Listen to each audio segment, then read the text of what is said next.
Hi ಎಲ್ಲರಿಗೂ ನಮಸ್ಕಾರ. ಪ್ರೀತಿ ಕನ್ನಡತಿ ಚಾನಲ್ಗೆ ಸ್ವಾಗತ. ಇವತ್ತಿನ ವಿಡಿಯೋ ಏನಪ್ಪ ಅಂತ ಹೇಳಿದರೆ, ಮನೆಯಲ್ಲೇ ಕೂತು ಸ್ಕಿನ್ ಶೈನ್ ಮಾಡುವುದು ಹೇಗೆ ಮತ್ತು ಕೂದಲುದುರುವಿಕೆಯನ್ನು ತಡೆಯುವುದು ಹೇಗೆ, ಅದು ಸಹ ಮನೆಮದ್ದಿನಿಂದ ಮಾಡುವುದು ಹೇಗೆ ಅಂತ ನೋಡೋಣ.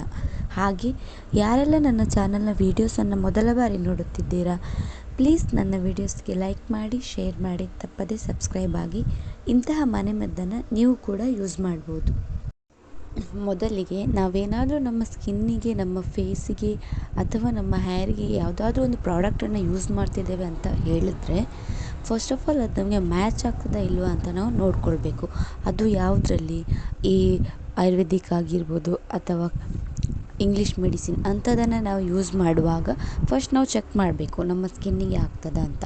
ಹಾಗೆ ಅದನ್ನು ನಾವು ಮನೆಮದ್ದಿನಲ್ಲಿ ಯೂಸ್ ಮಾಡೋದಾದರೆ, ಅಂದರೆ ಎಕ್ಸಾಂಪಲ್ಗೆ ಮನೆಮದ್ದನ್ನು ನಾವು ಸ್ಕಿನ್ನಿಗೆ ಅಪ್ಲೈ ಮಾಡ್ತೇವೆ, ಹೇರ್ಗೆ ಅಪ್ಲೈ ಮಾಡ್ತೇವೆ ಹೇಳಿದರೆ, ಸ್ಕಿನ್ ಟೋನಿಗೆ ಮ್ಯಾಚ್ ಆಗ್ತದಾ ಅಂತ ಥಿಂಕ್ ಮಾಡುವ ಒಂದು ವಿಷಯವೇ ಬೇಡವಾಗಿರ್ತದೆ. ಯಾಕೆ ಹೇಳಿದರೆ, ಮನೆಮದ್ದು ಎಲ್ಲ ಸ್ಕಿನ್ನಿಗೆ ಕೂಡ ಮ್ಯಾಚ್ ಆಗಿರ್ತದೆ. ಹಾಗೆ ಮನೆಮದ್ದಿನಿಂದ ಯಾವುದೇ ರೀತಿಯಾದಂಥ ಸೈಡ್ ಎಫೆಕ್ಟ್ಸ್ಗಳು ಕೂಡ ನಮಗೆ ಇರುವುದಿಲ್ಲ. ತುಂಬ ಸೇಫಾಗಿ, ತುಂಬ ನೀಟಾಗಿ ಆ್ಯಂಡ್ ತುಂಬ ಹೆಲ್ದಿಯಾಗಿ ಇರ್ತದೆ. ಇವಾಗ ಸ್ಕಿನ್ ಶೈನ್ ಆಗಬೇಕಾದ್ರೆ ನಾವೇನು ಮಾಡಬೇಕು ಅಂತ ನೋಡೋಣ. ಮೊದಲಿಗೆ ನಾರ್ಮಲಾಗಿ ನಮ್ಮೆಲ್ಲರ ಮನೇಲಿ ತೆಂಗಿನಕಾಯಿ ಇದ್ದೇ ಇರ್ತದೆ ಅಲ್ವಾ. ಆ ತೆಂಗಿನಕಾಯಿನ ತೆಗೆದುಕೊಂಡು ಅದನ್ನು ಒಡೆದು ಚೆನ್ನಾಗಿ ತೊಯ್ಯಬೇಕು. ತುರಿದು ಅದರ ಹಾಲನ್ನು ತೆಗಿಬೇಕು ಮಿಕ್ಸರ್ಗೆ ಹಾಕಿ. ನೋಡಿ, ಇಮೇಜಲ್ಲಿ ತೋರಿಸ್ತಾ ಇದ್ದೇನೆ, ಈ ರೀತಿಯಾಗಿ ಅದರ ಹಾಲು ಬರ್ತದೆ. ಇದನ್ನು 1-2 ಸ್ಪೂನ್ ಆಗುವಷ್ಟು ತೆಗೆದುಕೊಂಡು ಅದಕ್ಕೆ ಒಂದು ಸ್ವಲ್ಪ ಅರ್ಧ ಲಿಂಬೆಯಲ್ಲಿ ಇನ್ನೂ ಕಟ್ ಮಾಡಿ ಒಂದು 1/4 ಲಿಂಬೆಯಷ್ಟು ಲಿಂಬೆ ರಸವನ್ನು ಹಾಕಿ ಚೆನ್ನಾಗಿ ಮಿಕ್ಸ್ ಮಾಡಿ, ಅದು ಸ್ವಲ್ಪ ತಿಕ್ ಆಗಬೇಕು. ಅದು ಸ್ವಲ್ಪ ಮಿಕ್ಸ್ ಮಾಡ್ತಾ ಇರಬೇಕು ಕೈಯಲ್ಲಿ. ಯಾವುದೇ ರೀತಿಯಾದಂಥ ಫ್ಲೇಮಿಗೆ ನಾವು ಹಿಡಿಬಾರ್ದು, ಅಂದರೆ ನಾವು ಬಿಸಿ ಮಾಡಬಾರ್ದು ಗ್ಯಾಸಲ್ಲಿ, ಕೈಯಲ್ಲೇ ತಿರುಗಿಸ್ಬೇಕು. ಅದನ್ನು ಫೇಸಿಗೆ ಅಪ್ಲೈ ಮಾಡಬೇಕು, ಸ್ಕಿನ್ನಿಗೆ ಅಪ್ಲೈ ಮಾಡಬೇಕು. ಚೆನ್ನಾಗಿ ಮಸಾಜ್ ಮಾಡಬೇಕು. ಒಂದು 5-10 ನಿಮಿಷ ಚೆನ್ನಾಗಿ ಮಸಾಜ್ ಮಾಡಬೇಕು. ಆಮೇಲೆ ನಾರ್ಮಲ್ ನಮ್ಮ ತಣ್ಣೀರಿನಲ್ಲಿ ಫೇಸನ್ನು ವಾಶ್ ಮಾಡಬೇಕು. ಹೀಗೆ ಮಾಡೋದ್ರಿಂದ ನಮ್ಮ ಫೇಸಲ್ಲಿರುವಂಥ ಆಯಿಲಿ ಅಂಶವಿರ್ಬೋದು, ಡಸ್ಟ್ ಇರ್ಬೋದು, ಪಿಂಪಲ್ಸ್ ಇರ್ಬೋದು, ಎಲ್ಲವೂ ರಿಮೂವ್ ಆಗಿ ಟ್ಯಾನ್ನೆಸ್ ಕೂಡ ಹೋಗಿ ಸ್ಕಿನ್ ಶೈನ್ ಆಗ್ತದೆ. ತೆಂಗಿನ ಹಾಲಲ್ಲಿ ನಾರ್ಮಲಾಗಿ ತೆಂಗಿನ ಎಣ್ಣೆಗೆ ಮತ್ತು ತೆಂಗಿನಕಾಯಿ ಹಾಲಿಗೆ ತುಂಬ ಡಿಫ್ರೆನ್ಸಸ್ ಇದೆ.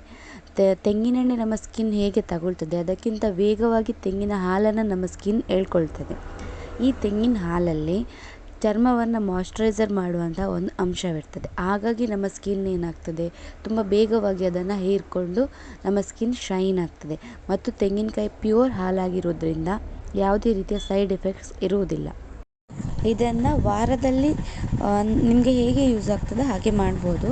ಅಂದರೆ ವಾರದಲ್ಲಿ 1-2-3 ಸಲ, 3-4 ಸಲ ಹಾಗೆ ಮಾಡ್ಬೋದು. ತೆಂಗಿನಕಾಯಿ ಹಾಲು ತೆಗೆದು ಫ್ರಿಜ್ಜಲ್ಲಿಟ್ಟು ಮಾಡ್ತೇನೆ ಹೇಳಿದರೆ ಅದಾಗೋದಿಲ್ಲ. ಫ್ರೆಶ್ ಹಾಲೇ ತೆಗೆದು ಫ್ರೆಶ್ ಹಾಲಿಂದಲೇ ಮಾಡಬೇಕು. ಯಾಕೆ ಅಂತ ಹೇಳಿದರೆ, ಒಂದು ಸಲ ನಾವು ಫ್ರಿಜ್ಜಲ್ಲಿ ಇಟ್ಟಮೇಲೆ ಹಾಲು ಅದರಲ್ಲಿ ಏನು ಅಂಶ ಇರ್ತದೆ ಅದೆಲ್ಲವೂ ಹೋಗಿರ್ತದೆ. ಅದು ನಾವು ಫೇಸಿಗೆ ಹಾಕಿ ಕೂಡ ಏನು ಯೂಸಸ್ ಇರೋದ್ರಿಲ್ಲ. ಇವಾಗ ಕೂದಲು ಉದುರೋದನ್ನು ಸ್ಟಾಪ್ ಮಾಡೋದು ಹೇಗೆ ಅಂತ ನೋಡೋಣ, ಆಯಿತಾ. ಎಲ್ಲರಿಗೂ ಒಂದು ಆಸೆ, ಕೂದಲು ಉದುರಬಾರ್ದು, ಲಾಂಗ್ ಬರಬೇಕು, ತುಂಬ ದಪ್ಪ ಬರಬೇಕು, ತಿಕ್ ಬರಬೇಕು ಅಂತ. ಅದಕ್ಕೋಸ್ಕರ ತುಂಬ ಆಯಿಲನ್ನು ಯೂಸ್ ಮಾಡ್ತೇವೆ, ತುಂಬ ಮೆಡಿಸಿನ್ಸನ್ನು ಯೂಸ್ ಮಾಡ್ತೇವೆ ಅಲ್ವಾ. ಅದೆಲ್ಲದನ್ನು ಸ್ಟಾಪ್ ಮಾಡಬೇಕು. ನಾನು ಇವಾಗಷ್ಟೇ ಒಂದು ಟಿಪ್ಸ್ ಹೇಳಿದೆ, ಸ್ಕಿನ್ ಶೈನ್ ಆಗಬೇಕಾದ್ರೆ ಏನು ಮಾಡಬೇಕು, ತೆಂಗಿನ ಹಾಲನ್ನು ಯೂಸ್ ಮಾಡಬೇಕು ಅಲ್ವಾ. ಆ್ಯಸ್ ಯೂಶ್ವಲ್ ಅದೇ ತೆಂಗಿನಕಾಯನ್ನು ಹಾಲು ತೆಗೆದು ಡೈಲಿ 1 ಗ್ಲಾಸ್ ಹಾಲು ಕುಡಿಯೋದ್ರಿಂದ, ಡೈಲಿ ಅಂದರೆ ನಿಮಗೆ ತೆಂಗಿನಕಾಯಿ ಸಿಗೋದು ಕಷ್ಟ, ಮಾರ್ಕೆಟಿಂದ ತರಬೇಕು ಅಂದರೆ ವಾರದಲ್ಲಿ 2 ಸಲ ಕುಡಿಬೋದು. ವಾರದಲ್ಲಿ 2 ಸಲ ಆ ತೆಂಗಿನಕಾಯಿ ಹಾಲನ್ನು 1 ಗ್ಲಾಸ್ ಆಗುವಷ್ಟು ಕುಡಿಬೇಕು. ಮಿನಿಮಮ್ 1 ಗ್ಲಾಸ್ ಆಗಲೇಬೇಕು, ಅಷ್ಟನ್ನು ಕುಡಿಬೇಕು. ನೆನಪಿರಲಿ, ಆ ತೆಂಗಿನಕಾಯಿ ಹಾಲಿಗೆ ಯಾವುದೇ ರೀತಿಯಾದಂಥ ಶುಗರ್ ಪೌಡರ್ ಇರ್ಬೋದು, ಮತ್ತೊಂದಿರ್ಬೋದು, ಏನನ್ನೂ ಆ್ಯಡ್ ಮಾಡಬಾರ್ದು. ಈ ತೆಂಗಿನಕಾಯಿ ಹಾಲಿನಲ್ಲಿ calories, water, protein, fat, carbohydrates, calcium, potassium, magnesium, ಈ ರೀತಿಯಾದಂಥ ಮಿನರಲ್ಸ್ ಇರೋದ್ರಿಂದ ನಮ್ಮ ಜೀವಕ್ಕೆ ಕೂಡ, ನಮ್ಮ ದೇಹಕ್ಕೆ ಕೂಡ, ಮತ್ತು ನಮ್ಮ ಹೆಲ್ತ್, ಹೇರ್, ಸ್ಕಿನ್ ಎಲ್ಲದಕ್ಕೆ ಕೂಡ ತುಂಬ ಉತ್ತಮವಾಗಿರುವಂಥ ಒಂದು ರಿಸಲ್ಟ್ ಸಿಗ್ತದೆ. ಈ 2 ಟಿಪ್ಸ್ ಏನಿದೆ ಇವಾಗ ನಾನು ಹೇಳಿದ್ದು, ಸ್ಕಿನ್ ಶೈನ್ ಆಗೋದು ಮತ್ತು ಹೇರ್ ಫಾಲಿಗೆ ಒಂದು ಸಮಸ್ಯೆಗೆ ಮದ್ದು, ಇದು 2 ಕೂಡ ನನಗೆ ತುಂಬ ಯೂಸ್ ಆಗಿರೋದ್ರಿಂದ ನಾನು ನಿಮಗೆ ಹೇಳಿದ್ದೇನೆ. ಸೊ ನಿಮಗೆ ಕೂಡ ಯೂಸ್ ಆಗ್ತದೆ ಅಂತ ಅಂದ್ಕೊಂಡಿದ್ದೇನೆ. ಯಾವುದ್ಯಾವುದೋ ಮೆಡಿಸಿನ್ಗೆ ಹಣ ಹಾಕೋ ಬದಲು ಇದನ್ನು ಒಮ್ಮೆ ಟ್ರೈ ಮಾಡಿ ನೋಡಿ. 1 ತಿಂಗಳು ಮಾಡಿ ನೋಡಿ, ಆಮೇಲೆ ಇದರ ರಿಸಲ್ಟ್ ನಿಮಗೆ ಗೊತ್ತಾಗ್ತದೆ ಹೇಗಿದೆ ಅಂತ. ಆಮೇಲೆ ಕಮೆಂಟ್ ಸೆಕ್ಷನಲ್ಲಿ ನನಗೆ ಕಮೆಂಟ್ ಮಾಡಿ. Thank you.